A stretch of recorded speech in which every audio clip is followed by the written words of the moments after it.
So, welcome back to another Eileen the Mastiff video. I forgot what channel we were on there. We're doing too many. We're up to like 55 YouTube channels now, so to remembering what we're filming for boggles my mind sometimes. Anywho, Eileen the Mastiff.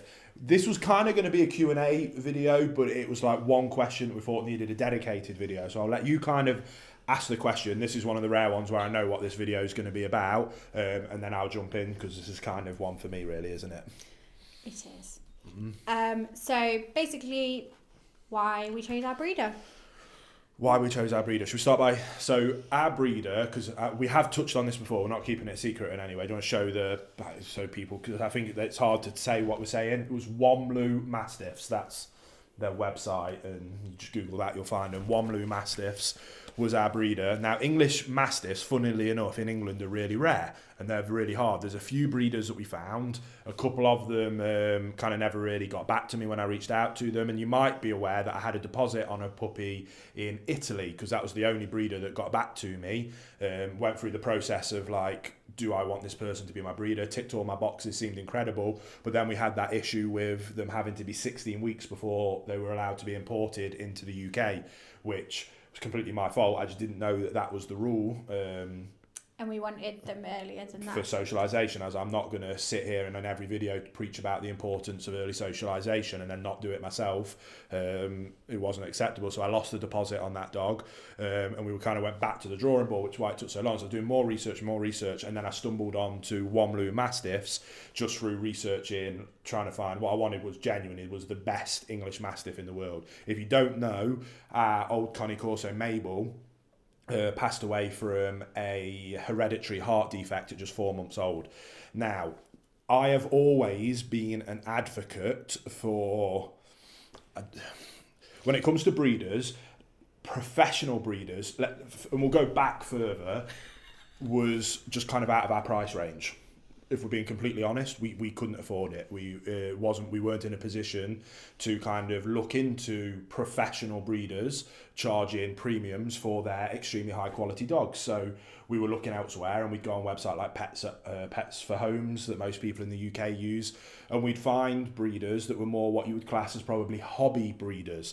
Now, I do think as well, that is the most common thing in the UK. Yeah. It's different in other countries. Yeah, America in particular, that boggles their mind. Yeah, doesn't they it? have a lot more professional breeders. It's not like that in this country. That's very rare to find, like a professional breeding kennel in the UK isn't the norm like it is in America. The norm is kind of hobby breeders. Now, there's definitely like hobby breeders. That doesn't mean puppy mills or backyard breeders. Their heart's in the right place. They love their dogs. They try and do everything right. Yeah. But sometimes they don't quite know like the lineages of their dog to extreme extents. They might not have health checks for like great-grandparents, great-great-grandparents, all that kind of part of it. But I liked it because oftentimes they were bred inside the owner's home, so early socialisation was brilliant. We specifically chose breeders in the past who were families who were socialising with children. Yeah, and that was really important. I wanted them for that first 8 weeks to be in a home environment, hearing all different sounds, being handled by multiple people, handled by kids, used to that energy from like a behaviour perspective. And remember my experience as a trainer and behaviourist, that was really important to me until I had a puppy pass away at 4 months old. And I got a lot of stick for that. I got some really nasty messages from people saying that that's what you get for you choosing a hobby breeder. You deserve it. You should have done your research. I still stand by my decision with going with that breeder because they did all of those things. They did health checks, but just not quite to the extent that maybe a professional breeder would do that might have picked up on that heart defect. It was a learning lesson for me. So when I was like, so I don't ever want to go through that experience again. So if I ever get a puppy, they have to have impeccable health checks. However, I won't jeopardise early socialisation for the sake of a health check. For me, it was balances. So I was doing my research. Yeah, not good enough. Yeah, not good enough. Yeah, not good enough. Found Wombloo, and it was light bulb, bam. Perfect. So then it was like, well, I need to reach out to them. I don't want to ruin this. I need to make sure they understand that I love my dogs. That kind of, I think if you find a breeder like that you know is going to be in demand, it's kind of like, it's almost like an interview. Yeah, it's like an interview, and like, I need them to know that. And it is like an interview because And it should be. That's a good thing. Yeah. The fact that I was nervous, I think, is a good thing. It shows how much I care, and it shows kind of their standards of the kind of people that would have their dog. So then it goes through the process of, well, you're not having one of our dogs until you meet us, and I kind of want to come and do the checks and see your dogs, meet mum and dad, see the environment. And I went down to the kennels at Wamloo, and it was kind of, again, one of the first times I'd looked at kind of a high-end professional breeder.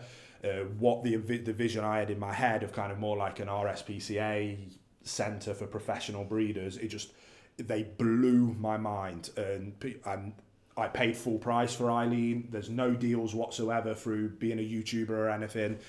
They are the best breeder I've ever come across for any breed, through looking myself, helping clients with temperament selections, doing research, having breeders reach out to me through now what we do online. No one has come close to Wamloo, and the care that they have for their dogs. That's the difference, isn't it? Astronomical. And I won't talk about pricing in case they don't want me to. It's not fair that I put that out there. No. But in a world now where prices have gone through the roof for puppies, their prices were incredibly fair. They didn't buy into that and charge me triple that they could have done. And I would have paid it for Eileen. What was the word you used when we were talking about how good they were? I can't remember, but basically it's like loyal, like... Yeah, it'll spring to our mind. Began with an I. Yeah, integrity. Their integrity was just through the roof. So then, obviously, at that point, so I have to kind of tell it more as a story. So I went down to meet them, and they've got, I think it's 14. I'm sorry if I got that wrong. This was a while ago, before lockdown, not breaking any COVID stuff. Yeah, I went to meet them, spent some time with them, met all their dogs. It was meant to be like, I'll call by for half an hour. I was there for like 4 hours. Loveliest people in the world, just chatting all day, meeting all their dogs. It was just, and you get that feeling, don't you? And I left that like, well, I will never get a dog from anywhere else. If they tell me I have to wait 7 years on their waiting list, that's how I'll wait for one of their dogs. So I got on their waiting list, and then they had a mating, 2 matings. One wasn't successful, one was successful, and we were lucky enough to be able to get one of those dogs. Now, we talked about this in the past video. My initial preference was for a male. They only had 2 males in the litter, and they were already accounted for, which then meant I was able to get one of the females. And then we did find ourselves then in lockdown, so we had to do a lot of it virtually. And again, this is just another... we set up kind of WhatsApp groups early on during the process. I had videos and pictures every single day, updates. It was amazing. Their facilities, kind of going back, their facilities are nicer than our home for the dogs. They're just no expense spared. The dogs are loved. They're given everything. They're health checked in every single health check you can ever do. They're fed the best raw food diet. The puppies are weaned straight onto a raw food diet. They were having a little bit of kibble as well. A mixed food diet, because they acknowledge that, you know, some of the owners might choose to do it like that. So they did a bit of both to make it fair for everyone, which I actually thought was really good, because a lot of the time it's sort of, they're just fed on kibble, and then they just give you a little bag of it. But we got a massive box, didn't we? A huge box of raw food. It lasted for ages, the raw food that they provided us with, and they provided us with a huge bag of puppy food, like really good quality, like dry food as well. So again, obviously I've done videos on like how to choose a perfect breeder in all of our breed master classes. There's modules on how to choose a perfect breeder, and if I'm being completely honest, that how I promote that is now informed off my experience with Wamloo, because I kind of want everybody to have that, and if I'm preaching it, hopefully other breeders will hold themselves to that standard.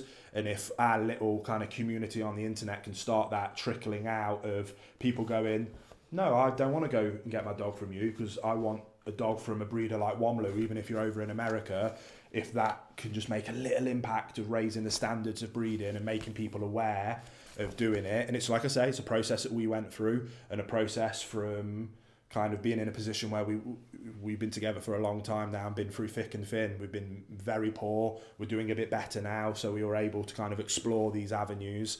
But again, when I was thinking it's going to be 7-8 grand for a puppy, especially at the time when now puppy prices have like doubled, the integrity for them to not do that when they could have done with the waiting list that they have to keep them at the prices that they've always had them, they're just amazing, absolutely amazing. I can't rave about them more. I let Rachel talk about kind of, then we had to do contracts, full, proper, again, that's common in America. So a lot of you might be going like, yeah, in England that's not heard of. Where it's like, if you ever have an issue with your dog, you do not give it to a shelter. It comes back to us. No questions. It comes back here and we will look after it. None of our puppies will ever go to a shelter. Just little things like that. And that doesn't come from, I should say this, so I'll say it because it sounds good. Like, she was in tears when we were picking the puppy up because they mean that much to her. And I said, I will never go anywhere else. I won't ever. It was a joy. I still hear from every day. We talk all the time. She wants to know how they're doing. Amazing in terms of support as well. Obviously, we know quite a lot about a lot of breeds, but we've never had an English Mastiff before, and they are a specialist breed. There's a lot of specialist things that sort of only relate to them, or possibly other giant breeds as well. So, yeah. So they gave us a little pack on here. So it's got like all the vaccination stuff in, which, you know, is fairly standard. Share that. Do you want to take all the stuff out so we can show that picture? Oh, I've got the picture. Oh, there's a nice one. There's a printed photo. Yeah. There you go. That they included a high-end printed photo of Mum with the litter. Oh, I've got my manual focus on, trying to do too fancy. That's fine. They can see that. Yeah, but that's Eileen's mum with the rest of the litter that we've kept in. We'll frame that. I'll probably put that in the office actually somewhere. Oh yeah, that was when we get a nice frame. And then, just whacked myself on the head with that. Then we've got things like, there's lots of paperwork in terms of, let's have a look. So about growth plate development. So talking through all the different stages and when the different bones and stuff. So that's really useful. We've got our contract, which I won't show because it's got our signatures and stuff on it. Paperwork about bloat, some history, English Mastiff history, and there's a nail clipping one, and they also gave us a bit of a demo as well for nail clipping, which was fantastic. And then we have a family tree. Can I show these? I don't know if I can show them. Maybe not. I won't. Family tree, and then this one, carpal laxity syndrome. /knuckling. /knuckling, I probably should have just said knuckling. You can't really see that anyway. But it's just basically lots of information about all the different health things that we need to know. So it's funny, as we film this, Eileen went to the vet this morning to have her injections, and we took that pack just because it had her vaccination report.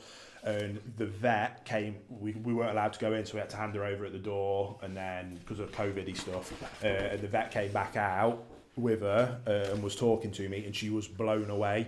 She was like, straight away, I could tell that this is a dog that's come from an incredible breeder. She is perfect. Everything about her is perfect. And then she's like, and the information that breeder gave to you, that is, I have never seen a dog come with information like that. And she asked me, she's like, do you mind me like letting people know where that breeder is? These are the kind of people we want to recommend to our customers, that people should breed like that. And again, I'm a fully fledged, call me a fanboy, whatever, but they're, like I say, incredible. And they gave us this little sticker. It's really cute, and it says, the only thing Mastiff hair doesn't stick to is Mastiffs. Which I think we're actually yet to find out. I think that comes she's still when got a puppy fur though.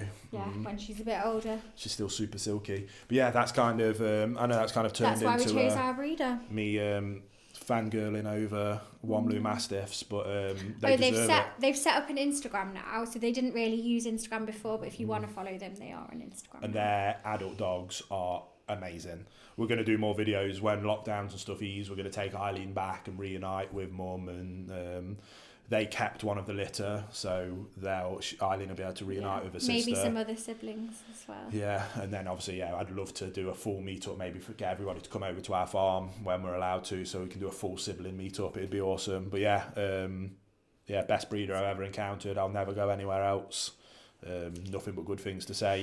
If you want an English Mastiff and you can't use them, hold them to your standard, and don't settle for less. I'm fully converted. Yeah. I'm not an expert. I don't know everything, and the last 2 years, year in particular, this has been a big kind of new world into canines that is newer to me, and I'm fully converted to it. So there we go. So we will be back in the next video. Make sure you subscribe, make sure you follow us on Instagram, make sure you like, make sure you go say hello to Womlu as well. We'll put that by our Instagram, so we'll put it down there. Go say hello to them. Cool. Yes. And we'll see you soon. Peace.